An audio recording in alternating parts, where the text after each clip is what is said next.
अल्लाह ही अल्लाह किया करो, दुख न किसी को दिया करो। जो दुनिया का मालिक है, नाम उसी का लिया करो। अस्सलामु अलैकुम वरहमतुल्लाहि वबरकातुहू। नाज़रीन, इस्तक़बाल है, स्वागत है आपका viral news live studio Jalgaon, Maharashtra, India में।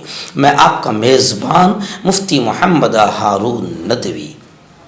आइए प्यारे मुल्क भारत की बहुत ही ख़ास बड़ी 10 अहम ख़बरों पर नज़र डालते हैं। लेकिन सबसे पहले मैं अपील करूंगा कि जो साथी नए हैं और अभी तक इस बेबाक सच्चे चैनल से जुड़े नहीं हैं, अगर आप चाहते हो कि आपको मुल्क भारत की और पूरी दुनिया की सही और सच्ची खबरें देखने और सुनने को मिले, तो फिर आप इस चैनल से जुड़ जाइए। सब्सक्राइब कर लीजिए हमारे इस चैनल को, बेल आइकॉन घंटी के बटन को दबा दीजिए ताकि हमारी हर वीडियो, हर खबर आपको आपके मोबाइल पर मिल सके। और हाँ नाज़रीन, हम हर रोज़ एक अपील करते हैं कि प्लीज़, ये एक प्राइवेट चैनल है और चैनल चलाने के लिए पूरी एक टीम काम करती है, बड़ा रुपया पैसा खर्च होता है। अगर आप चाहते हो कि ऐसे चैनल जो जुल्म और जालिमों के खिलाफ बेबाक अंदाज में बोल रहे हैं, अगर आप चाहते हो कि ऐसे चैनल मजबूत हों, तो प्लीज़ आप चैनल की फाइनेंशियल हेल्प, माली ताउन, माली मदद ज़रूर कीजिए।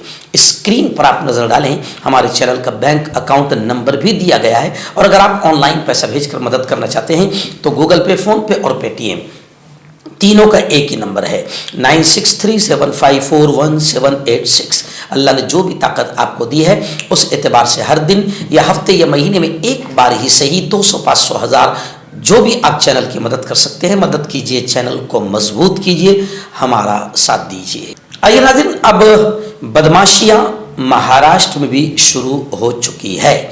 कल्याण से ये बड़ी खबर आ रही है कि उत्तर प्रदेश की तरह यहाँ पर भी हिंदुत्व आतंकी टोला माहौल को लगातार खराब कर रहा है और हुकूमत भी अब बदमाशी पर पूरी उतर आई है।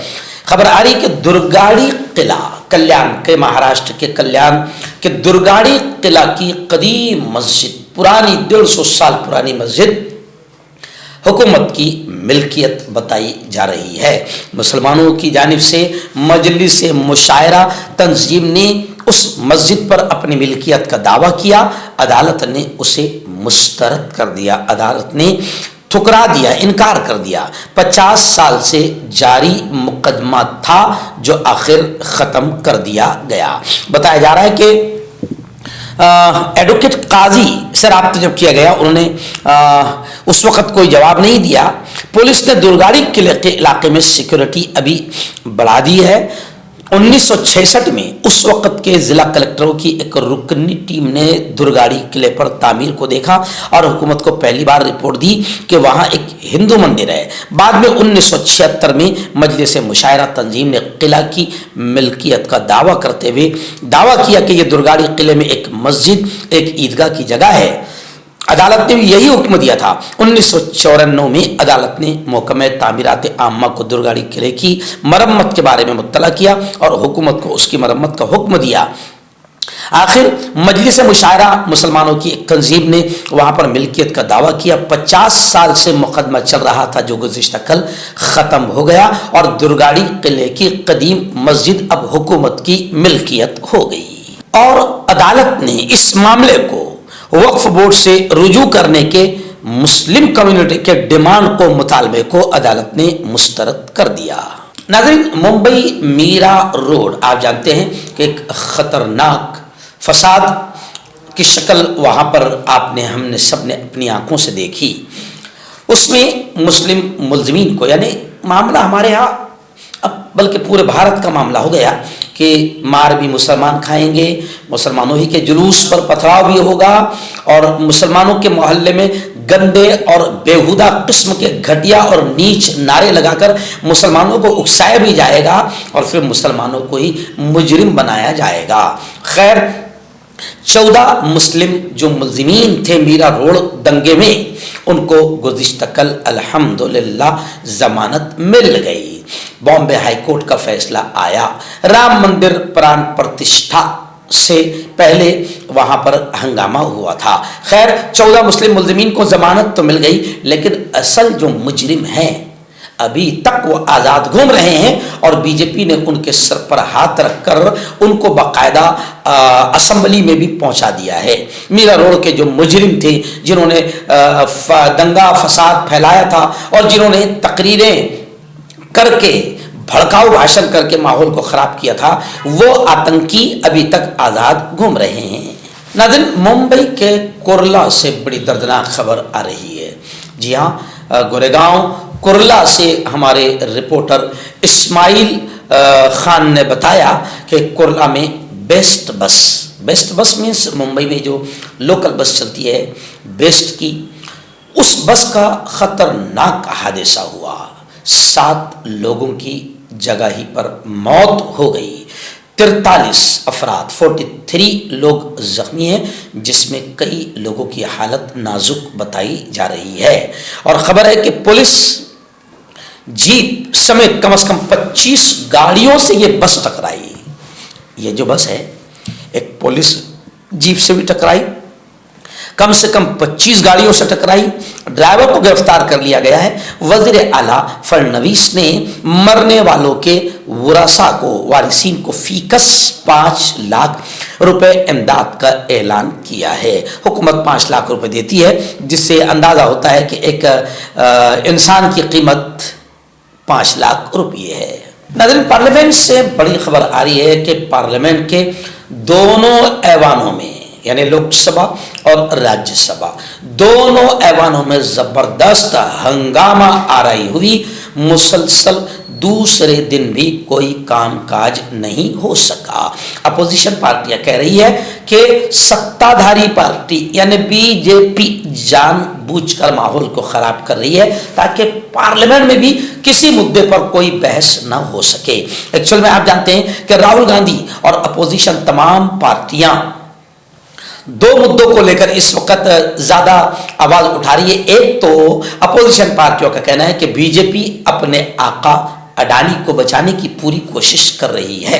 एक्चुअल में अडानी और अंबानी के चक्कर में मोदी जी पूरी दुनिया में देश का सत्यानाश और देश की बदनामी कराने पर तुले हैं, मगर अडानी पर कोई कार्रवाई या कोई बहस कराने को भी तैयार नहीं है। और दूसरा मुद्दा है संभल वाला, क्योंकि संभल में जिस तरीके से योगी आदित्यनाथ और बीजेपी की पुलिस ने आतंकवाद का नंगा नाच खेला और 5 मुसलमानों की जान ले ली, और संभल मस्जिद का सर्वे जो बिल्कुल आनन फानन तेजी से किया गया और माहौल को खराब किया गया, इन तमाम चीजों पर कांग्रेस, राहुल गांधी और तमाम इंडिया अलायंस अपोजिशन पार्टियां जोरदार बहस कराना चाहती है। और ईवीएम इलेक्ट्रॉनिक वोटिंग मशीन से जो बीजेपी जीतने का काम कर रही है, इसको लेकर भी अपोजिशन पार्टियां बहस करवाना चाहती है, मगर इन तमाम मुद्दों पर बहस ना होने देना और खूब हंगामा करना, ये अपोजिशन कह रही है कि ये बीजेपी का रवैया बन चुका है। हंगामा खूब होता है और फिर ऑटोमेटिक दोनों ऐवान की कार्रवाई मुलतवी कैंसल कर दी जाती है। आइए नाज़रीन, एक बड़ी अच्छी खबर आ रही है। खुदा करे कि भारत में जो अंधभक्तों का टोला है उनकी भी ये खबर, ये बात समझ में आ जाए।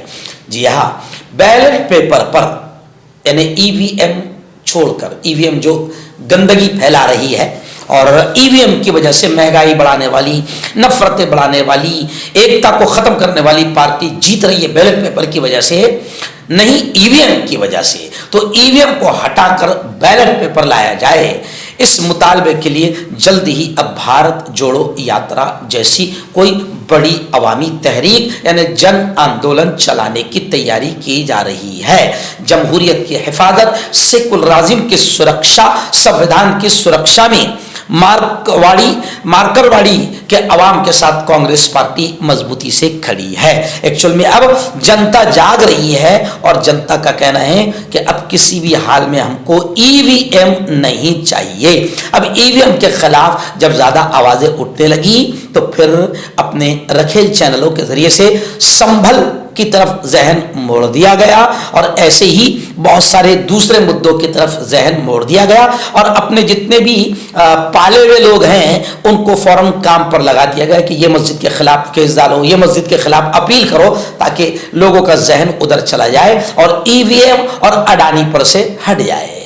लेकिन कांग्रेस का कहना है कि हम उन तमाम तहरीकों, तंजीमों और उन तमाम संगठन के साथ हैं जो बैलेट पेपर पर इलेक्शन कराने का डिमांड कर रहे हैं और ईवीएम को खत्म करने की मांग कर रहे हैं। हालांकि अब इलेक्शन कमीशन महाराष्ट्र कह रहा है कि नहीं, महाराष्ट्र के इलेक्शन में कोई गड़बड़ी नहीं हुई है। यानी इलेक्शन कमीशन कह रहा है कि मशीनें तो बहुत अच्छी है, सचमुच अच्छी है, क्योंकि वो बीजेपी को जिताने का काम कर रही है। आइए नाज़रीन, कहते हैं ना कि ये तो होना ही था। जी हाँ, बेनामी जायदाद केस जो अजीत दादा पवार पर चल रहा था, अब उन्हें क्लीन चिट मिल गई कि अजीत दादा एकदम साफ सुथरे और बड़े अच्छे आदमी हैं और ये पूरी 1000 करोड़ की जायदाद उनकी ही है।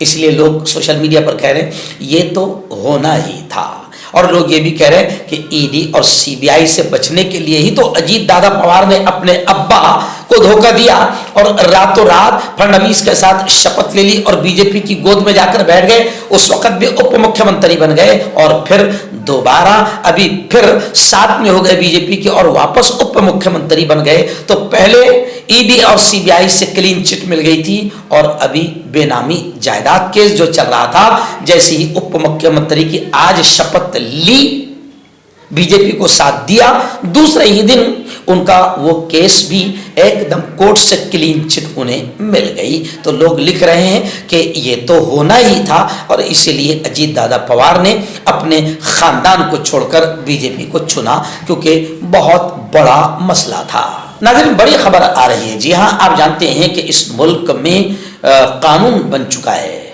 पैलेसेस ऑफ वर्शिप 1991 1991 में यह कानून बन चुका था और है यह कानून कि 1947 में जो भी इबादतगाह, चाहे वो सिख की हो, जैन की हो, हिंदू की हो या मुसलमान की हो, मंदिर हो, मस्जिद हो, चर्च हो, कलीसा हो, गुरुद्वारा हो, जो 1947 में जिस हालत में है उसी हालत में रहेगा। जिनके पास है वो उन्हीं का रहेगा। लेकिन एक कानून को की धज्जियां उड़ाकर बाकायदा अब हिंदू संगठनाएं कदीम मस्जिदों के खिलाफ एक के बाद एक अपील करती जा रही है कोर्ट में। जी हाँ, इसी वजह से सुप्रीम कोर्ट ने जब ज्ञानवापी मस्जिद के सर्वे का हुक्म दिया तो फिर वहां से हिंदू तंजीमों का हौसला और बढ़ गया। इसलिए रामचंद्रन सीनियर एडवोकेट वकील ने कहा कि सुप्रीम कोर्ट ने यह बदमाशी का दरवाजा हिंदू संगठनों के लिए खोल दिया। खैर, अभी संभल की मस्जिद का मामला आ गया और मस्जिदों के मामले आएंगे। रजा एकेडमी ने इबादतगाहों का जो कानून है, तहफ़्फ़ुज़ कानून 1991, इसको सुप्रीम कोर्ट में बाकायदा रजा एकेडमी ने पिटीशन दाखिल की। जमीयत उलमा हिंद तो पहले से लड़ रही है, मौलाना अरशद बंदी पहले से लड़ रहे हैं, अब रजा एकेडमी ने भी बाकायदा इस कानून को लेकर सुप्रीम कोर्ट में एक पिटीशन दाखिल की, जिसको सुप्रीम कोर्ट ने मंजूर कर लिया। और खबरें हैं कि आने वाले कल यानी 12 दिसंबर को इस मामले पर समाअत सुनवाई सुप्रीम कोर्ट में होगी। नाज़रीन, एक बड़ी खबर आ रही है देवबंद से। जी हाँ, देवबंद के दारुल उलूम देवबंद के मुहतमिम और शेखुल हदीस हजरत मौलाना मुफ्ती अबुल कासिम नोमानी ने बिहार के उलमा के नाम एक पैगाम भेजा है। जी हाँ, और वो पैगाम क्या है कि फितने शकीलियत के सद्देबाब के लिए, फितने शकीलियत को रोकने के लिए मुनज़्ज़म तहरीक की ज़रूरत है। एक्चुअल में मुसलमान ऐसी बेबस, ऐसी मजलूम कौम है कि एक तरफ तो हुकूमत जालिम बनकर अलग अलग अंदाज में मुसलमानों को सता रही है, उनके माल, उनकी मस्जिदों और उनकी जान पर हमले कर रही है, और भगवा संगठनाएं जो है आतंक का नंगा नाच खेल रही है। तो एक तरफ तो मुसलमान इससे जूझ रहे हैं और दूसरा मुसलमानों के ईमान और इस्लाम पर भी लगातार हमले हो रहे हैं। शकील बिन हनीफ नामी एक शैतान, एक खबीस, एक कमीना ऐसा है कि वो मुसलमानों के ईमान और इस्लाम पर हमला कर रहा है। लेकिन अल्हम्दुलिल्लाह उलमाए किराम ज़बरदस्त अंदाज में मेहनत कर रहे हैं और फितने शकीलियत के सद्देबाब के लिए, रोकथाम के लिए मेहनतें कर रहे हैं। मगर कुछ इलाकों में फितने शकीलियत बड़ी तेजी से उभर रहा है। तो बिहार के उलमा के नाम हजरत मौलाना मुफ्ती अबुल कासिम नुमानी ने पैगाम भेजा है कि फितने शकीलियत को दबाने, कुचलने और उसके सद्दबाब के लिए प्री प्लान मुनज़्ज़म तहरीक की जरूरत है, क्योंकि ये शकील बिन हनीफ, ये जो कुत्ता है ये भी उसी जगह का है, बिहार ही का है। शकील बिन हनीफ ने महदवियत का और मसीहियत का दावा किया है और बड़ी तेजी के साथ पूरे मुल्क में ये फितना फैल रहा है। मौलाना ने यह भी कहा कि शकील बिन हनीफ खारिज अज ईमान, यानी वो काफिर है, वो ईमान से खारिज है और वो अपने जाल में दूसरे भोले भाले मुसलमानों को फंसाकर उनके भी ईमानों अकीदे को तबाह कर रहा है। इसलिए बाकायदा तमाम ही उलमा की और तमाम ही सूझबूझ रखने वाले लोगों की ये जिम्मेदारी है कि अपने अपने इलाके में फितने शकीलियत की रोकथाम के लिए काम करें। नाज़रीन, बड़ी खबर आ रही है, भारतीय जनता पार्टी की मुतनाज़े, विवादित और जहर उगलने वाली लीडर नवनीत राणा, हालांकि इसका जहर अभी थोड़ा कम है, नीतीश राणे हैं एक जहरीला, लेकिन बीजेपी का कमाल है कि ऐसे लोगों को बीजेपी बाकायदा संरक्षण देती है, पाल कर रखती है, क्योंकि बीजेपी को इन्हीं लोगों से फायदा होता है। ये जितना जहर उगलते हैं उतना बीजेपी को फायदा होता है। अब नवनीत राणा बेचारी इलेक्शन में हार गई। अभी तक उसका वो जो यानी उसके दिमाग पर जो असर था अभी तक वो बाकी है, अपनी हार को वो बर्दाश्त नहीं कर पा रही है और अब वो सुर्खियों में और हेडलाइन में रहने के लिए जहर उगल रही है।